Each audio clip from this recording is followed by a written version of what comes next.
So I first learned of war's searing and capricious impact through those it left behind during World War II.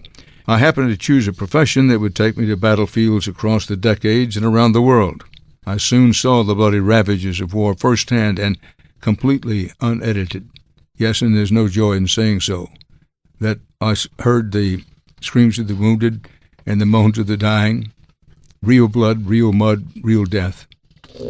And there's a playlist in my mind filled with harrowing and sickening images that I will carry with me until my final breath.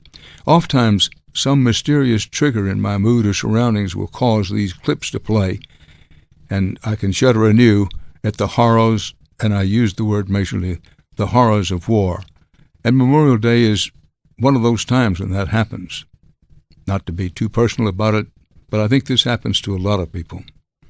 I know for many people these days, especially our younger Americans, that there is no personal experience with war, death, and what it means for families.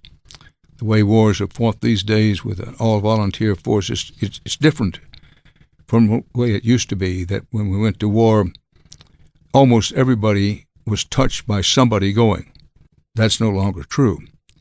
A lack of personal experience for an overwhelming number of Americans.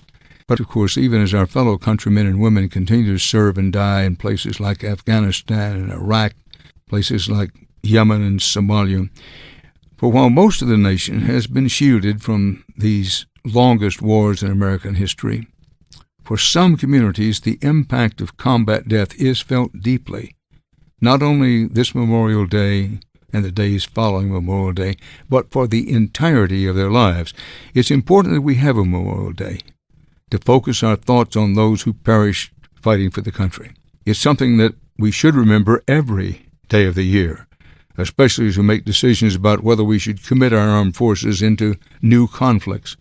We often talk of the war dead as statistics, but for every statistic, there was a life.